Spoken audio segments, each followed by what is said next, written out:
하늘에 계신 아버지, 이름 거룩하사 주님 나라 임하시고 뜻이 이루어지다.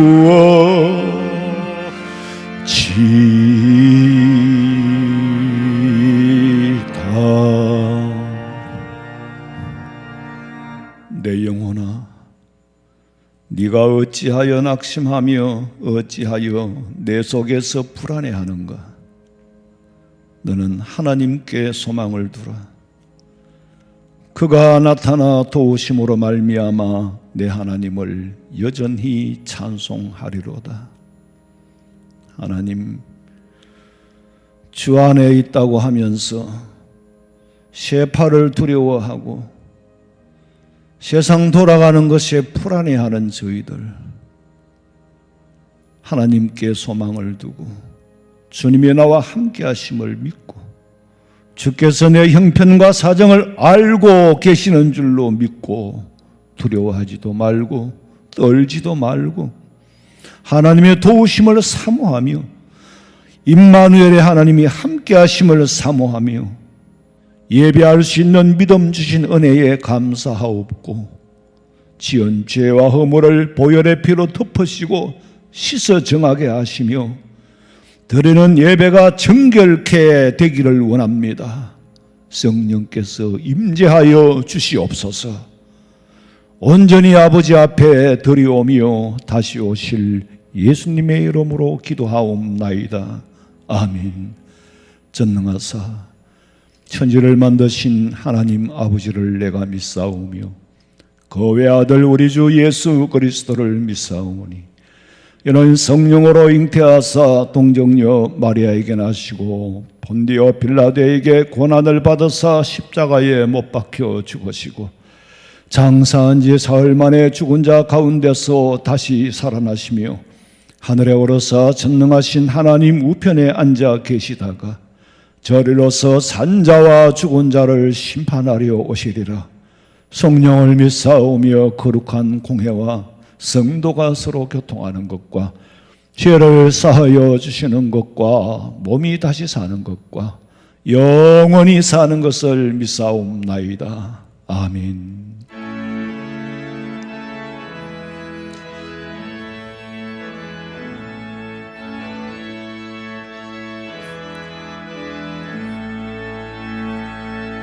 빛나고 높은 보좌와 그 위에 앉으신 주 예수 얼굴 영광이 해같이 빛나네. 해같이 빛나네. 나 이제 생명 있음은 주님의 은혜요. 저 사망 권세 이기니 큰 기쁨 넘치네. 큰 기쁨 넘치네.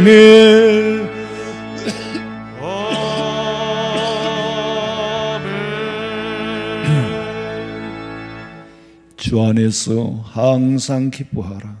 내가 다시 말하노니 기뻐하라.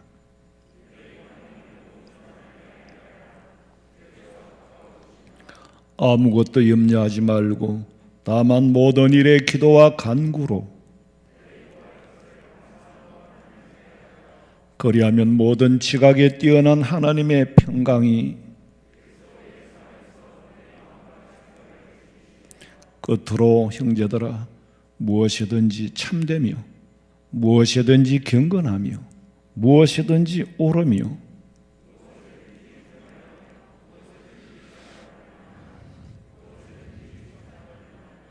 무슨 덕이 있든지 무슨 기림이 있든지 이것들을 생각하라. 그리하면 평강의 하나님이 너희와 함께 계시리라. 아멘.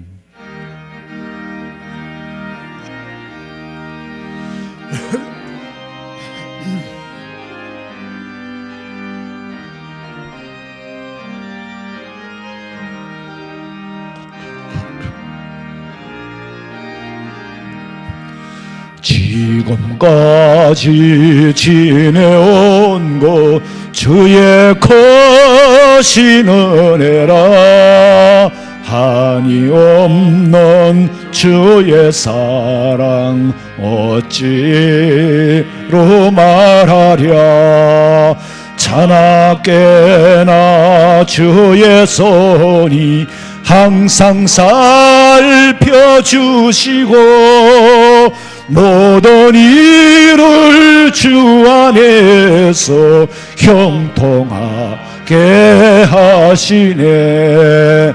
몸도 맘도 연약하나 새 힘 받아 살았네.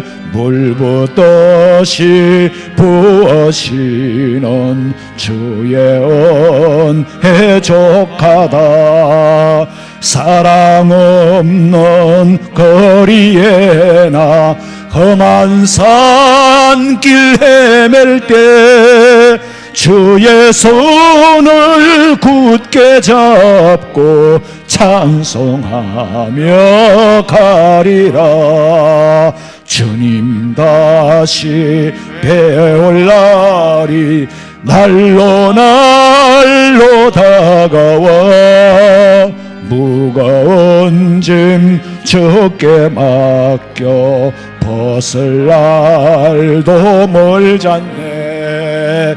나를 위해 예비하신 고향 집에 돌아가 아버지의 품 안에서 영원토록 살리라.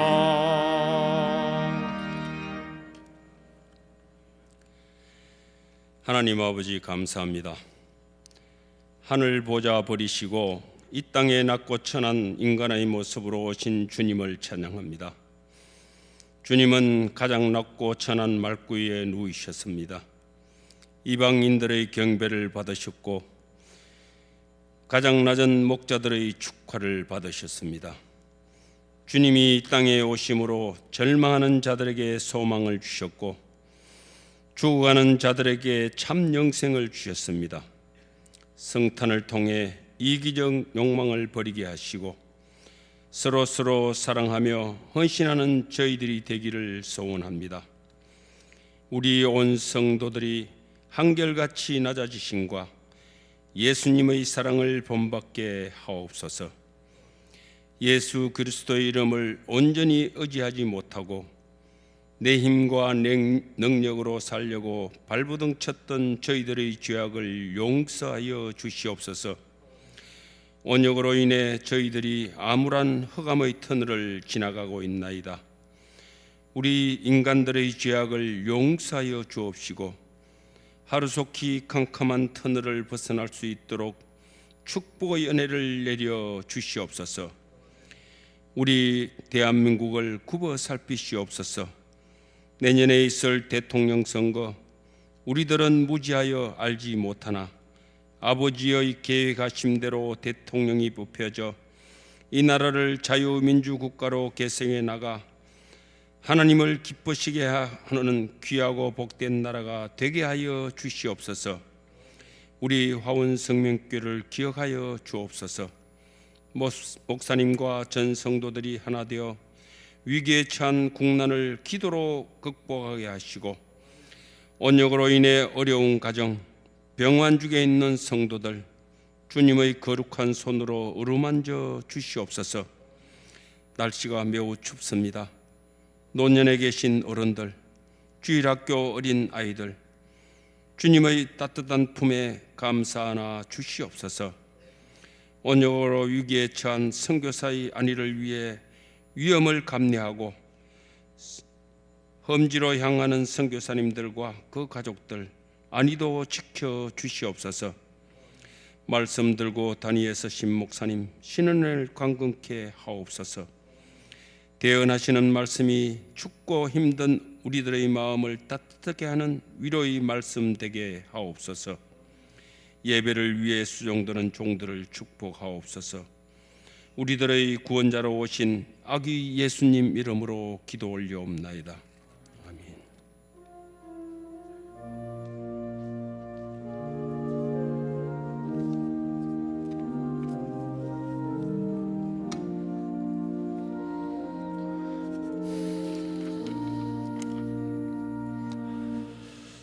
하나님의 말씀은 누가복음 5장 36절에서 39절 말씀까지 봉독해 드립니다. 누가복음 5장 36절에서 39절입니다. 또 비유하여 이르시되 새 옷에서 한 조각을 찢어 낡은 옷에 붙이는 자가 없나니 만일 그렇게 하면 새 옷을 찢을 뿐이요 또 새 옷에서 찢은 조각이 낡은 것에 어울리지 아니하리라. 새 포도주를 낡은 가죽부대에 넣는 자가 없나니 만일 그렇게 하면 새 포도주가 부대를 터뜨려 포도주가 쏟아지고 부대도 못 서게 되리라. 새 포도주는 새 부대에 넣어야 할 것이니라. 묵은 포도주를 마시고 새 것을 원하는 자가 없나니 이는 묵은 것이 좋다 함이니라. 아멘. 준비하신 예물 드리겠습니다.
기도드리겠습니다. 하나님 아버지 감사합니다. 끝없이 일용할 양식을 주시고 이 땅에 사는 동안에 일할 수 있는 건강 주시고 때를 따라 필요한 것으로 허락하셔서 아버지 앞에 드릴 수 있는 믿음과 아버지 앞에 기쁨으로 할 수 있는 은혜 주심을 감사하오며 물질이 서여져 주의 나라가 확장되듯이 아버지 앞에 드리는 이 예물을 드리는 손길들, 가정들, 직장과 사업장이 날마다 확장되고 가문은 해에도 걱정이 없고 더위가 올지라도 두려워하지 않도록 때를 따라 일용할 양식을 끊임없이 복된 장마비와 같이 허락해 주시옵소서. 드릴 수 있는 믿음과 물질 주심에 감사하오며 다시 오실 예수님의 이름으로 기도하옵나이다. 아멘. 광고 시간입니다. 주보 11면을 참고하시기 바랍니다. 돌아오는 12월 31일 금요일은 송구 영신 예배를 1, 2부로 나누어 드립니다. 1부는 오후 8시고 2부는 10시입니다. 차량 운행은 2부 송구 영신 예배를 드리고 나면은 대중교통이 늦어지니까 돌아가는 차량은 운행합니다. 금요일 철야 기도회 후에 운행하는 그 코스로 운행을 합니다. 이용하시기 바라고. 가정에서 영상으로 예배 드리시는 분들이 아직도 참 많아요. 거의 한 숫자로 하면 200여 명 가까이 되는데 가정에서 경건한 마음으로 예배에 임해 주시길 바랍니다. 그런데요, 가정에서 예배 드리는 분들은 영상을 보고 지적을 해요. 지적을 하는데 목사님 찬송가, 반주자, 지휘자, 성도들 찬송가 하나도 안 맞다는 거예요. 박자가 다 틀린데 템포가 다 틀린다는 거예요. 당연하지. 앞에서 하는 거하고 행군을 해도 맨날 뒤에는 열심히 따라가도 못 따라가는데 그러니까 처진다는 거예요. 또 이게 2부 예배가 동영상으로 나가거든요. 왜냐하면 시차 때문에 이게 리코딩 해가지고 보내는데 우리 아주 긴장을 해야 될 것 같아요. 열심히 찬송하고 기부금 납입 증명서 발급 받으시기 바라고. 추보 제본을 원하시는 분은 모아놓은 걸 가지고 오시면 실비를 받고 제공해 드립니다. 32구역에 김형준 집사님 부친께서 지난 12월 21일 소천하셨습니다. 유족들에게 위로가 있기를 부탁드립니다. 하나님이 만드신 피조물 가운데 자연의 변화와 환경을 그나마 잘 수용할 수 있고 변화에 대처해 나갈 수 있는 존재가 인간입니다.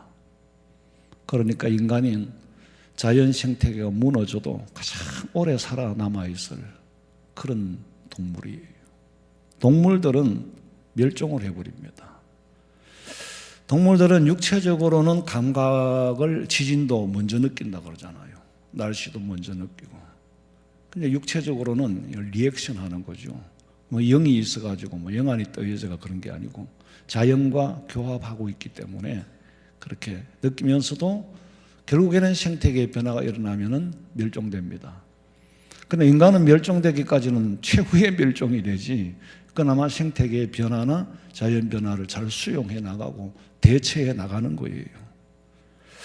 그런데 코로나 바이러스는 이 작은 눈에 보이지 않는 그 세균 하나 때문에 전 세계의 지각 변동을 일으켜서 온 인류의 생활 패턴을 다 깨버리고, 그런데 아직도 적절하게 대처하지 못하는 이유는 과학적으로는 백신을 만들고, 이건 자연과학이지요. 만들어내면 사회과학적으로 이걸 적용을 시켜서 맞아라 맞지 마라 그렇게 지시를 하는 건데, 이게 자연과학과 사회과학 안에서 해결될 문제라면 절대로 해결이 안 됩니다. 해결된다고 믿으면 절대로 안 되는 거예요. 징조로 받아들일 때에 하나님이 주신 징조다. 징조는 깨닫고 나면 거두어야죠. 징조로 받아들일 때의 끝이 날 겁니다. 그럼 그 다음에 징조가 있겠죠. 이런 징조가 자주 나타나는 것은 좋은 현상이에요. 왜? 주님의 재림의 때가 가까운다는 증거거든. 제가 살아있는 동안에 오실런지, 아들 때에 올는지, 손자 때에 올는지는 몰라도, 그날과 그 시는 모르지만 우리는 어쨌거나 점진적으로 개인적인 종말은 점점 다가오고 있습니다. 10년 전이 금방이었잖아요. 앞으로 얼마나 살겠어요? 그 10년 단위로 나누어 보라고. 앞에 계시던 장로님, 권사님들, 나는 우리 교회 장로님, 우리 교회 권사님들은 세상을 안 떠날 줄로 알았어요. 그렇게 철이 없었단 말이에요. 그런데 다 떠났어요. 개인적으로 종말을 맞이한 거예요. 이 땅에서는 끝을 낸 거예요. 결국 우리도 지금 개인적으로는 돌아가고 있습니다. 그런데 큰 틀에서는 예를 들면 태양계에서 태양을 중심으로 해서 해와 달이 자전을 하면서 해를 중심으로 공전을 하잖아요. 이게 하나의 틀이에요. 일련의 틀. 이게 어디로 옮겨지느냐? 지구의 종말의 시계, 둠스데이로 옮겨지죠. 돌면서, 이 체계가 돌면서 마지막 때를 향하여 달려가고 있습니다. 그런데 그 속에서 나타나는 징조가 있어요. 여기서 한 바퀴 돌 때하고 점점 가면 갈수록 그 속에서 나타나는 징조는 점점 더 빨라지고 많아집니다. 그날이 더 라스트 데이가 되겠죠. 그걸 우리 세대에 볼는지 손주 세대에 볼는지 그렇게 멀지는 않은 것 같아요. 하나님은 다음 징조를 준비하고 있습니다. 이게 끝나면 나타날 징조를 준비하고 있다니까요. 그 준비하는 것이 이미 내 눈에는 보입니다. 제가 분명히 말씀드릴게요. 이거 끝나고 나면, 이 징조가 끝나고 나면은. 내가 뭐 영안이 떠여서가 아니에요. 성경에 그렇게 기록이 되어 있습니다. 기술 발전은 거의 다 되어 있어요. 적용만 시키면 됩니다. 여러분, 이게 내가 뭘 안다는 게 아니에요. 성경이 깨우쳐 주니까. 성경에 기록된 말씀이라니까. 그리고 이게 후유증이 회복되는 데는 엄청난 대가를 지불해야 될 거예요. 그리고 앞으로는 점점 더 데미지가 큰 징조가 나타날 겁니다. 우리는 준비해야 된다는 거죠. 믿음으로. 목사님, 믿음을 준비한다는데 구체적으로 믿음 준비를 어떻게 합니까? 힘들어도 믿음에 관한 믿음을 지키기 위해서는 포기해야 할 걸 포기해야 되는 거죠. 여러분들 지금 그렇잖아요. 오늘 이 추운데 교회 안 나오셔도 돼요. 그러시면 나오잖아요. 이 추위를 이기잖아요. 친구가 유혹하는데 주일은 안 돼. 그거 이기고 나오잖아요. 그게 무너지지 말아야 된단 말이에요. 어떤 어려움이 주어지고 어떤 역경이 주어져도 그 믿음이 무너지지 않아야 돼. 그게 믿음 지키는 겁니다.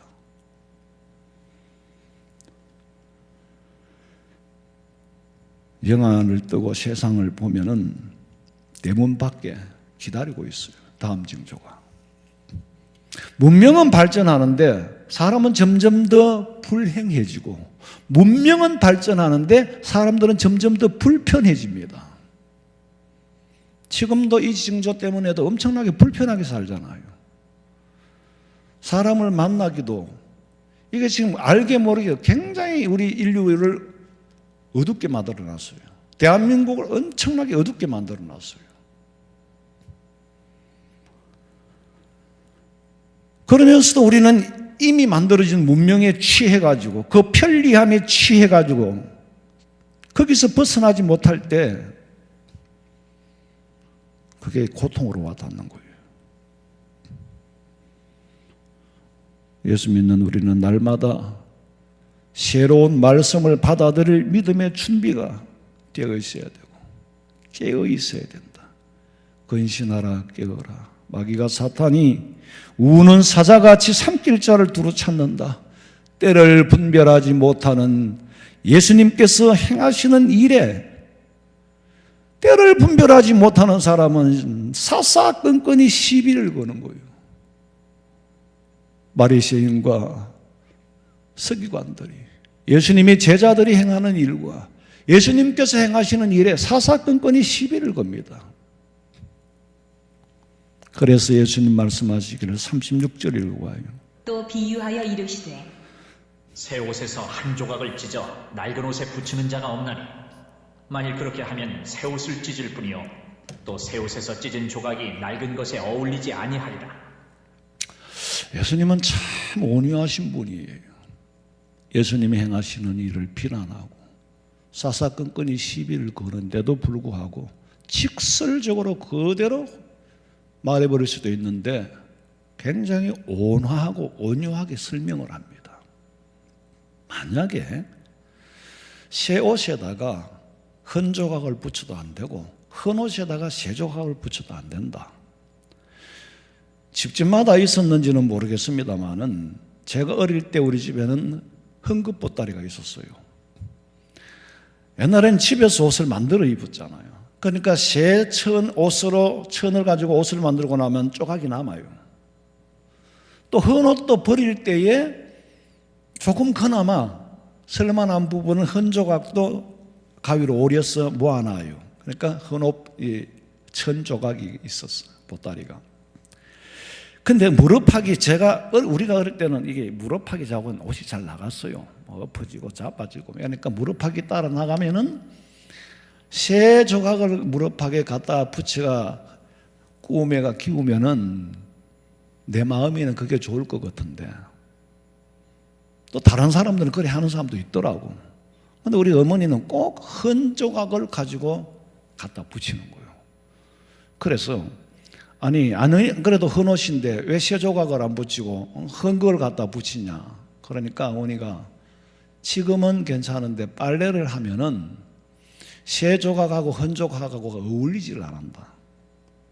이게 새 헌 옷은 이미 낡아가지고 신축성이 없어요. 그럼 새 옷은 신축성이 있잖아요. 없는 거하고 있는 거하고 마주치면 헤어지게 되는 거예요. 그래서 헌 옷에는 헌 조각을 갖다 붙이고 새 옷에는 새 조각을 갖다 붙여야 된다. 그렇게 말씀하셨어요. 그런가 보다 하고 했는데 커서 성경에 보니까 딱 맞는 말씀이에요. 우리 어머니가 성경을 알고 한 말씀은 아니에요. 일상에서 있을 수 있는 그 물리적인 현상을 설명을 하는 거예요. 예수님께서 헌 옷은 새 헌금을 수용하지 못하고 신축성이 떨어진다.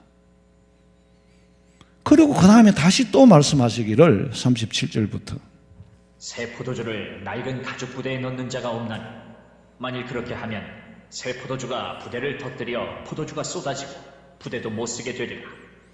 새 포도주는 새 부대에 넣어야 할 것입니다. 자, 부대가 뭡니까? 부대는 그릇이에요. 그릇이 요새는 포도주를 전문으로 담그는 유럽에는 그 참나무 통으로 만들잖아요. 참나무 통이 그게 나무도 신축성이 있고. 근데 당시 팔레스타인에서는 이 온기가 없고 생활 용기, 그러니까 생활 용기가 없으니까 양을 잡으면은 전문적으로 껍질을 벗겨요. 홀딱 벗겨가지고는 밑에 묶고 뒤집어가지고 포도주를 담그고 위에 묶는 거예요. 가능하면 공기가 적게 들어가야 이게 포도주 맛이 좋은데, 그럼 꽉 묶어버리면은 공기가 소통이 안 돼. 그럼 포도주가 이제 막 발효를 하잖아요. 발효를 하면은 잘못하면 터져버려요. 헌 부대에다가 담으면 터져버려요. 왜냐하면 헌 부대는 늘어날 만큼 늘어나 있어 이미. 더는 못 늘어나. 이제는 넣으면 터져버려. 근데 새로 만든 가죽 부대는 아직까지 신축성이 있어요. 수용할 수 있으니까 포도주가 발효를 하는 만큼 가죽 부대도 늘어나는 거예요. 그러니까 아주 맛이 있는 포도주로 수용을 할 수 있는데, 여러분 집에서 주로 유리 이런 그런 데다가 포도주 담잖아요. 그거 잘못하면은요 큰일 납니다. 뚜껑 열면 팡 터져버려요. 제대로 발효가 된 거는. 그러니까 새 포도주를 담을 때는 헌 부대에 담지 않는다. 그러니까 이제 예수님이 설명을 하신 거예요. 자, 이 메시지, 이 비유 속에는 굉장히 큰 뜻이 들어 있습니다. 구약을 우리가 좀 더 제가 한번 걸러야 더 설명이 될 것 같아서 올드 테스트먼트라고 그래요. 구약, 옛날 약속이죠. 근데 뉴 테스트먼트, 신약, 영어는 필요 없는데 한 그치야 또 뭐가 될 것 같아가지고 그래 하는 건데, 새 언약이라고 그랬어요. 예수님이 유월절 잔치에서 새 언약이라고 그랬어. 그런데 이스라엘 사람들은 유대인들이 구언약, 율법에 매여 있는 거예요. 더 이상 신축성이 없어. 근데 새 시대에 메시아가 왔음에도 불구하고 예수님을 영접할 공간이 없는 거예요. 안 받아들이는 거예요. 새 언약을 안 받아들이는 거예요. 그러니까 터져버렸죠. 터진 결과가 예수님을 죽인 거예요. 예수님을 죽이면 끝나는 줄 알았어요. 터진 결과가 터져서 끝난 게 아니고 그 터졌기 때문에 생긴 문제가 예수님을 죽였고, 예수님을 죽인 것 자체가 터진 거고, 그 결과가 2000년 동안 자자손손이 고통을 받고 살아야 했던 이런 어마무시한 메시아가 왔음에도 불구하고 마음이 고정이 돼가지고 새 포도주를 담을 수 없는 그릇이 돼버렸다. 지금 너희들이 하는 짓이 그거야. 나 죽일 거야. 나를 받아들이지 못하니까. 내가 한 말은 사사건건이 시비를 거니까. 왜 예수님의 제자들은 주일날 안식일날 이삭을 꺾어 먹고 뭐 세리들의 잔치집에 가고 뭐 계속 시비를 거는 거예요. 참 무서운 일이지요. 부대가 늘어나야 되고 새로운 정보가 들어오면 수용할 수 있어야 되는데 옛날 것이 고정이 돼버렸어. 더 늘어나질 않았어. 새로운 거에 들어가 터져버린 거예요. 우리 예수 믿는 사람이 믿으면서도 그럴 수 있어요. 절대로 안 변하는 거예요. 여러분, 하나님의 말씀은 변하지 않으면서도 생명력이 있기 때문에 시대에 따라서 같은 말이지만 시대에 따라서 다 적용되는 말씀입니다. 그거는 옛날에만 해당됐고 지금 해당 안 되는 게 아니에요. 지금 해당되고 나중에 해당 안 되는 게 아니에요. 생명이 있기 때문에 시대에 따라서 주시는 변화, 그걸 수용할 수 있어야 되는데 정신 용량이 한계가 있는 거예요. 그럼 터지는 거죠. 근데요, 예수님이 포도주는 묵은 게 좋다. 그러나 그릇은 묵은 낡은 가죽 부대가 되면 안 된다. 포도주는 묵은 게 좋다는 건, 여러분, 꼬냑을 포도주를 갖고 만들잖아요. 포도를 가지고 만들어요. 그런데 포도를 가지고 여러분 포도주를 그냥 담아놓고 오래되면 좋은 줄 아는데 일정 기간이 지나면 걸러서 두어야 돼요. 씨앗을 그냥 두면 씨에서 독성이 빠져나와요. 이거는 다 아는 사실이죠. 포도 와인이 좋은 거는 걸러가지고 계속 또 그럽니다. 계속 이 투과를 해가지고 깨끗하게 정제된 게 그게 숙취가 없잖아요. 김정은이가 옛날에 꼬냑을 좋아했다 그러더만. 꼬냑은 그래서 비싼 거예요. 아마 노아가 꼬냑을 마시지 않았겠나. 근데 과음을 해버렸어요. 술 자체를 두고 하는 말이 아니라 과음을 하니까 뭘 했죠? 실수를 했어요. 어떤 실수? 벌거벗은 실수. 벌거벗으면 돼요, 안 돼요? 안 됩니다. 아담 이후로 벌거벗으면 안 돼요. 벗음과 입음은 굉장히 중요한 의미를 가지고 있습니다. 아버지가 벌거벗고 누워 자는 걸 가지고 함이 동네방네 소문을 다 들은 거예요. 노아가 깨서 함을 저주해 버렸어. 아버지의 권위에 도전하고 아버지의 권위를 실추시키니까. 여러분, 악법도요, 법은 있긴 있어야 돼요. 그래야 무질서 혼란보다는 그래도 악법이라도 법이 있어야 돼요. 가정의 아버지가 법인데 그게 질서를 깨버리고 권위를 깨버리면 콩가루지바이 되어버립니다. 그래서 아버지가 잘못한 거는 잘못한 거지만은 네가 아버지의 권위를 실추시키면은 네 집은 콩가루지발이 되는 거예요. 이걸 표범으로, 모범으로, 시범 케이스로 저주를 한 거예요. 똑같은 아르지만 함의 후손들은 저주를 받았어. 지금 그 흑인들이 주로 함의 후손들이에요. 주로가 아니고 흑인 종자 자체는 함의 후손입니다. 그럼 아버지가 잘못해놓고 저주를 해서 후손들이 고통받고, 그럼 아버지는 그러면 그냥 넘어가느냐? 그냥 안 넘어가지요. 저주받은 아들을, 내 입으로 저주를 했지만 저주받은 아들을 보고 저주받은 삶을 사는 거 보는 것 자체가 고통이에요. 그 자체가 벌입니다. 자, 그건 그렇고 예수님께서 세 부대를 말씀하시면서 탄식 섞인 말씀을 하셔요. 그 다음에 보면 마태복음 16장 3절에 보니까 아침에 하늘이 붉고 흐리면은 오늘은 날씨가 굳겠다. 옛날에 그랬어요. 옛날에 일기예보도 라디오도 없는 집도 있고, 그러니까 어른들은 하늘이 아침에 붉으면은 아침 뿔새라 그랬어. 아침에 하늘이 붉으면은 날이 흐리겠다.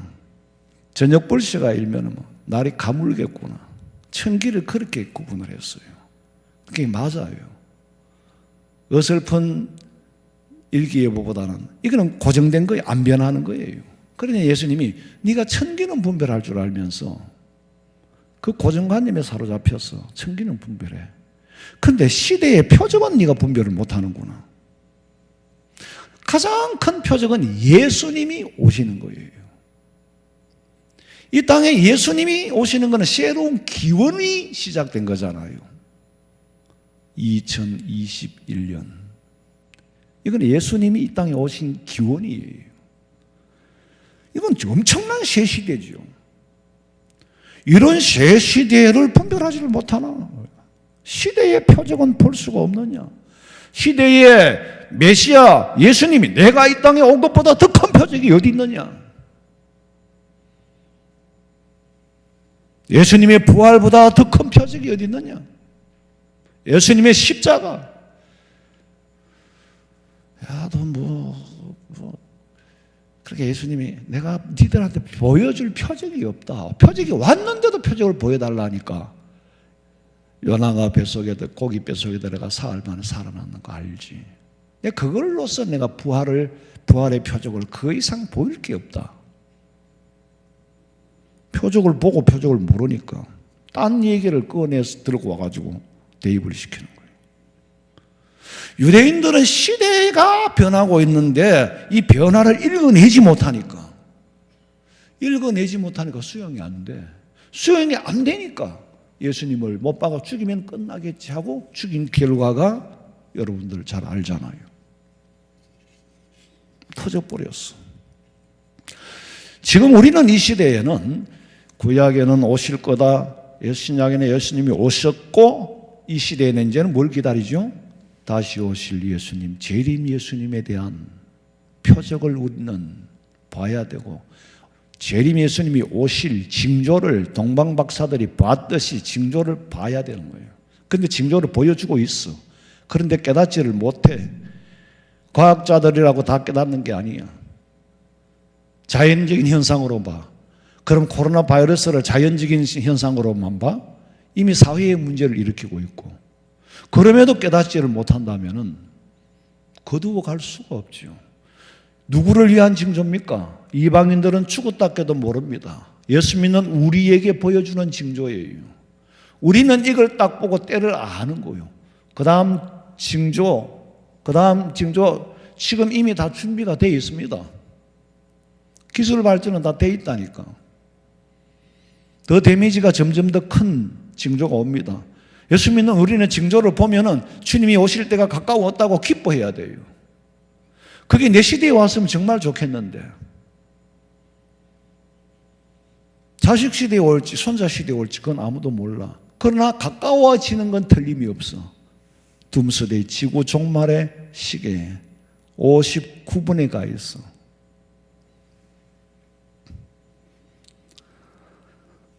스쳐 지날 뻔했던 별의 움직임을 자연과학으로 보는 게 아니라 성령의 음성을 들어서, 천사의 음성을 들은 거예요. 별의 이동을 따라서 예수님을 만나는 거예요. 과학자들이 할 수 있는 일이 아니지요. 과학자 중에 최고의 과학자는 뭐라고요?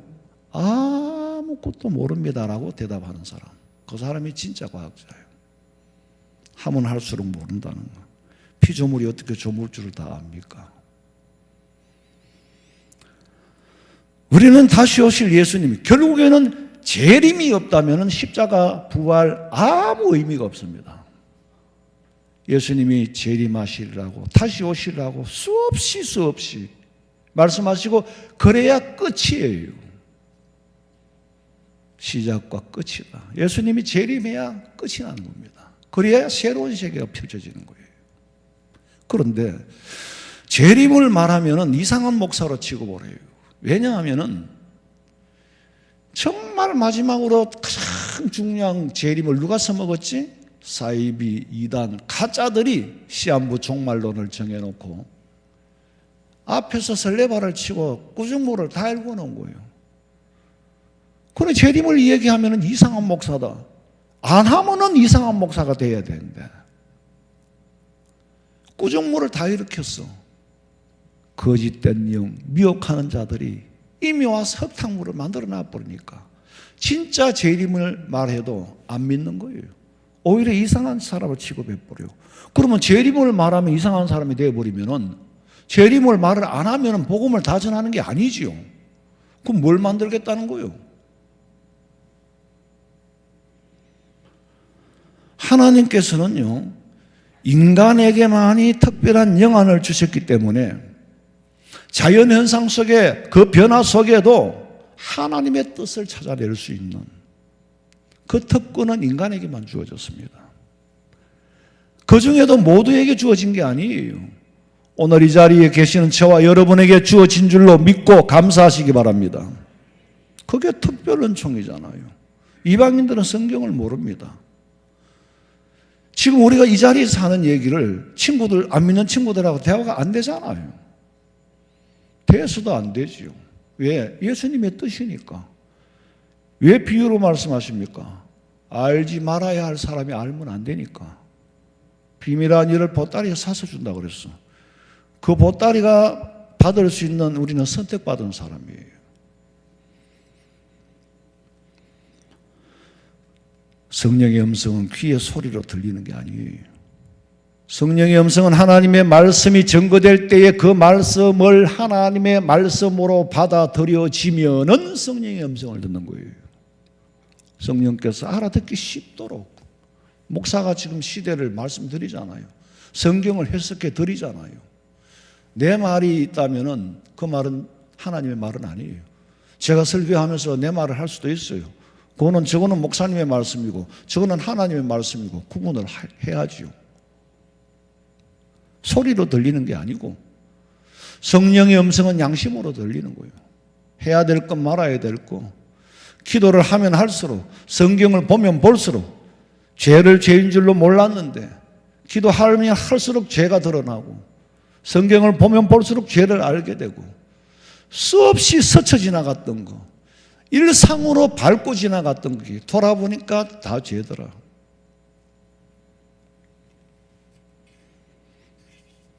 빌립보서 4장 6절 읽어보세요. 아무것도 염려하지 말고 다만 모든 일에 기도와 간구로 너희 구할 것을 감사함으로 하나님께 아뢰라. 그리하면 모든 지각에 뛰어난 하나님의 평강이 그리스도 예수 안에서 너희 마음과 생각을 지키시리라. 모든 일에 기도하고 감사하면은 그리스도의 마음이, 그리스도의 평강이 예수 안에서 나를 지킨다 그랬어. 평강은 뭐라 그러죠? 평강은 샬롬이라 그러죠. 샬롬 안에는 뭐가 들었죠? 첫째로 평안이 들어있습니다. 여러분 아무리 건강하고 돈이 아무리 많아도 마음에 평안이 없으면은요 불안하고 초조하고 긴장되고 두렵고 마음이 건강하지 못하면은요 다 귀찮아요. 몸도 필요가 건강한 필요가 없어. 돈도 필요가 없어져요. 그러나 가장 중요한 건 마음의 평안이에요. 두 번째로 그 몸도 건강해야 돼요. 건강해야 건강한 생각이 드는데 몸이 까러지고 몸이 병들면은요 만사가 어두워지고 아무런 의욕도 없어지고 몸도 건강해야 된다고. 그런데 물질도 있어야 돼요. 너무 가난하면 하나님이 없다고 원망할 수 있으니까. 그럼 가난하게도 마옵시고 부하게도 마옵시고 반드시 물질도 필요합니다. 그러니까 평안과 건강과 물질이 다 포함된 게 평강이에요. 내가 너희에게 평강을 준다. 그리스도 예수 안에서 마음과 생각을 지켜준다. 근데 하나님의 말씀을 듣지 않고 듣지만은 낡은 가죽 부대가 돼가지고 고정관념 안에 받아들이는 거. 아이고 뭐 포도주 뭐 가죽 부대 얘기 내가 예수 50년 믿었는데 처음 듣냐? 여기서 신축성이 없어. 그러나 똑같은 말씀이지만 하나님의 말씀은 아무리 들어도 실정이 안 나. 신앙 고백을 똑같이 하지만 아무리 해도 하면 할수록 더 주님과 가까워지고 더 깊어지는 거예요. 그게 의식이 되어버리는 거라. 전능하사 천지를 만드신 하나님 아버지, 이건 의식적으로 해서는 안 된다는 거예요. 정말 신앙을 고백하는 거예요. 아무리 고백해도 그 속에 들어가면 들어갈수록 주님과 더 가까워지는 거예요. 그런데 이게 고정이 되어버렸어. 그러면 주문 외우는 거하고 다를 게 뭐가 있어요? 그러면 생명력은 없어집니다. 아무리 새 소식을 전해도 같은 말로만 들리는 거예요. 그러니까 아주 진부해지는 거예요. 또 아브라함 얘기다. 또 가족부대 얘기다. 예수 오래 믿은 사람일수록 더 진부해져. 왜? 수십 년 전부터 들었던 얘기거든. 그러면 이제 서서히 낡은 가족부대가 되는 거예요. 예수 처음 믿는 사람은 전부 신비로 다 수용할 수 있는데, 예수를 오래 믿었다고 다 낡은 가족부대가 된다는 말씀이 아니에요. 나이가 들었다고 낡은 가족부대라는 말씀이 아니에요. 하나님의 말씀을 하나님의 말씀으로 충분히 받아들이고 소화할 수 있는 능력이 있으면은 그 사람이 새 가족부대입니다.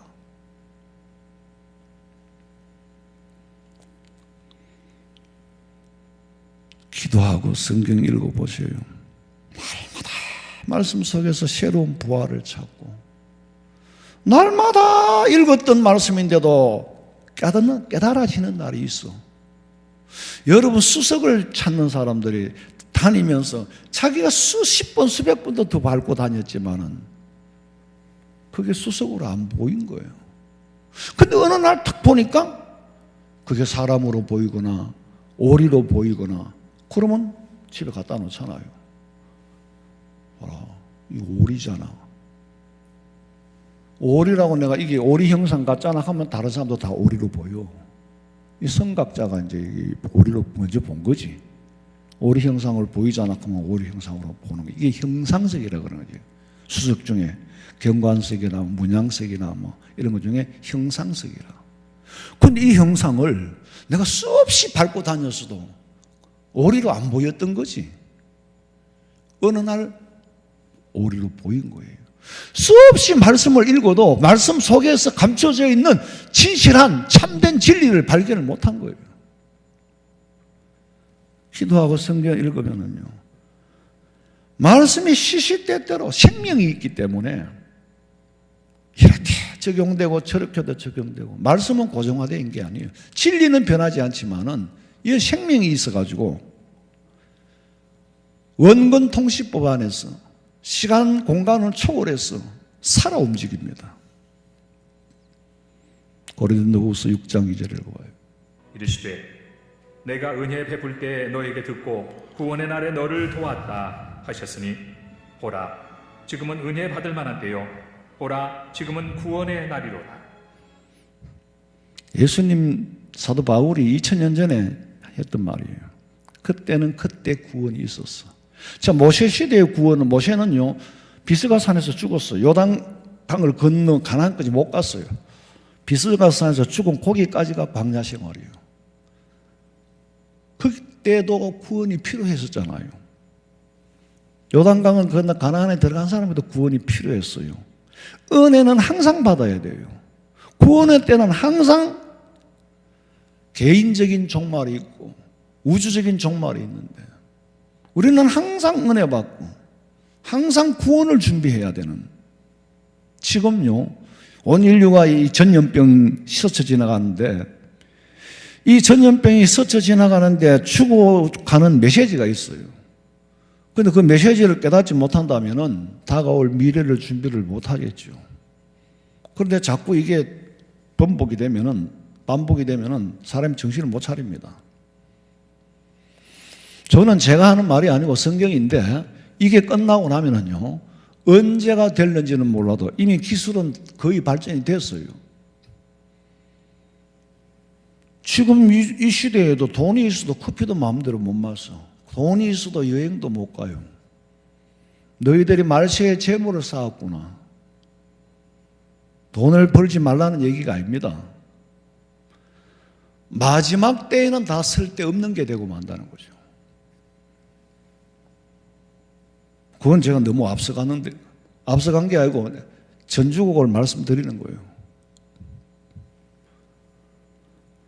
그런데 몇 번이나 지나가도 정신을 차린 사람은 다 준비를 하는데, 한 번 지나가도 모르는 사람은 모르고 지나가. 예수 안 믿는 사람은요 뭐가 천지가 뭐 위에 돌아가지도 모르고 삽니다 지금. 그런데 우리에게는 시대를 분별할 수 있는 영안을 주셨잖아요. 아무에게나 주는 게 아니라 그랬죠.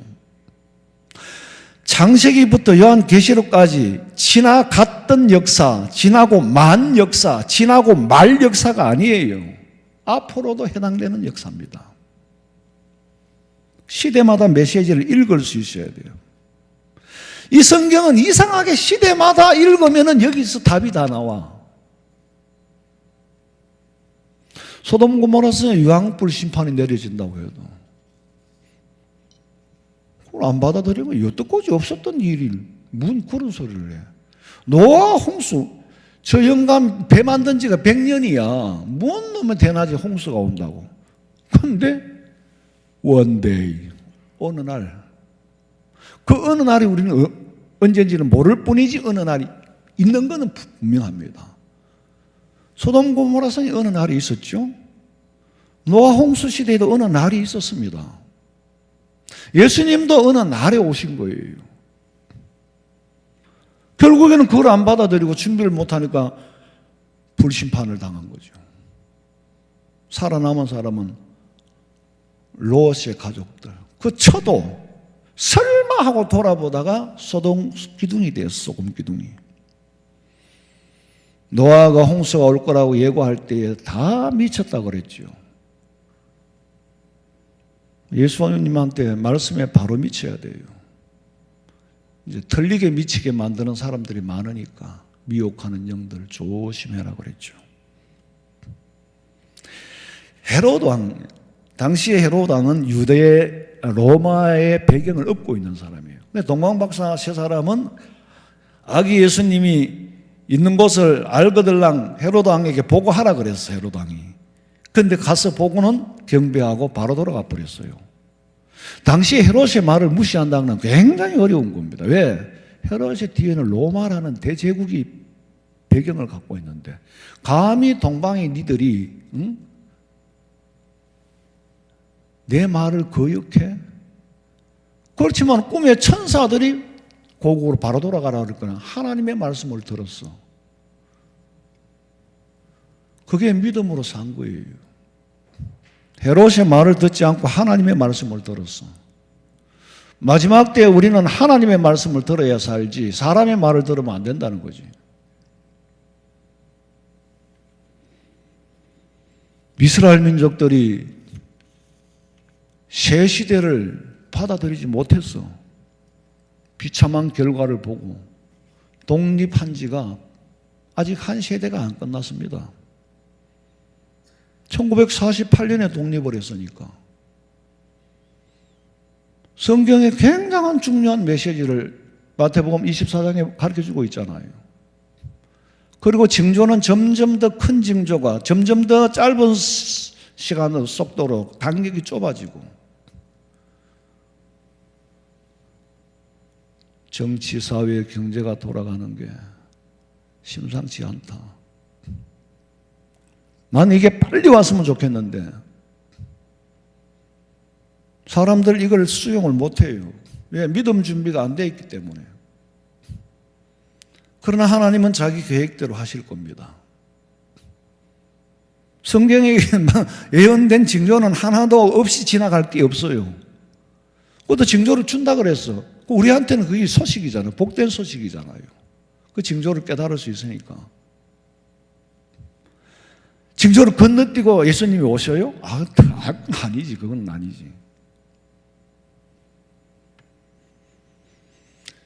신문에 나타나는 일, 유튜브에 들어오는 일, 그런 옳은 정보가 그 정보만 갖고는 앞으로 시대를 분별하기는 어렵습니다.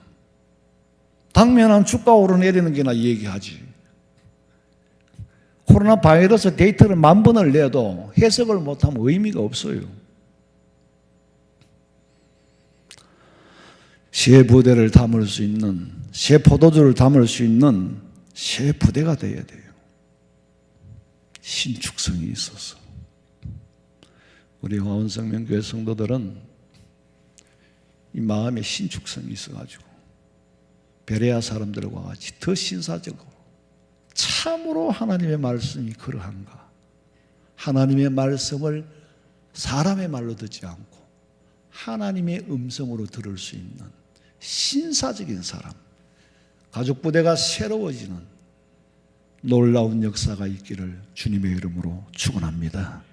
하나님 아버지, 해가 가고 새해가 온들 우리가 변하지 않고서야 무슨 의미가 있겠습니까?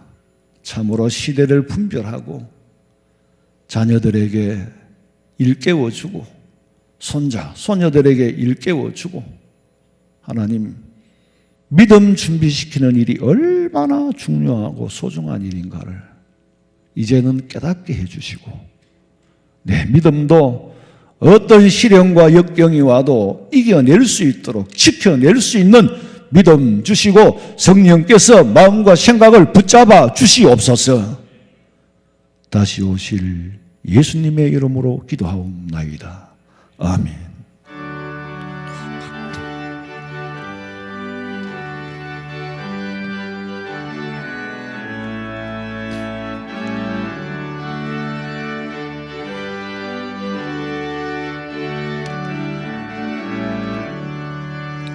내 주 하나님 넓고 큰 은혜는 저 큰 바다보다 깊다.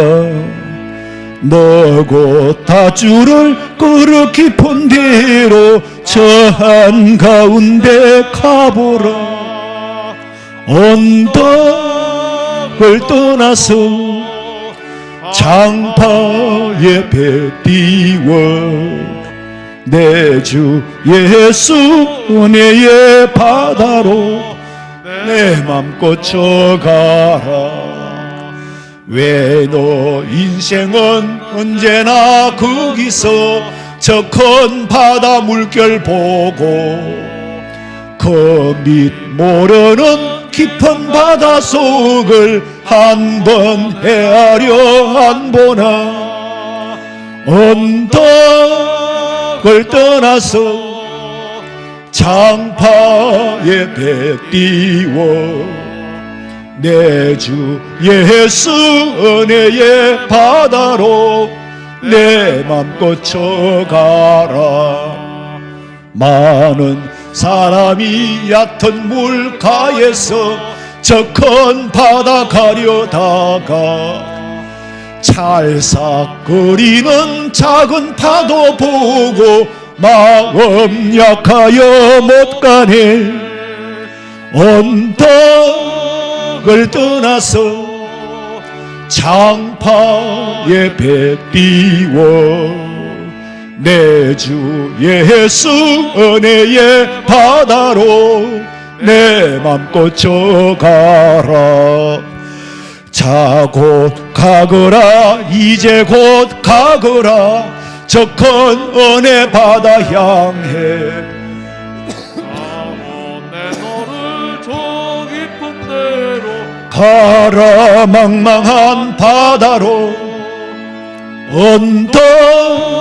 언덕을 떠나서 장파에 배 띄워 내 주 예수 은혜의 바다로 내 맘 꽂혀가라.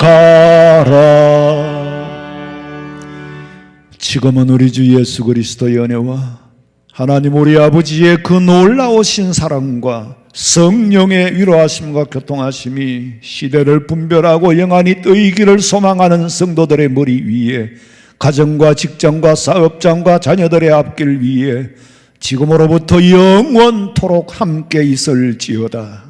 아멘. 아버지 믿습니다. 시대를 분별할 줄 알게 주시고 시대를 분별하시는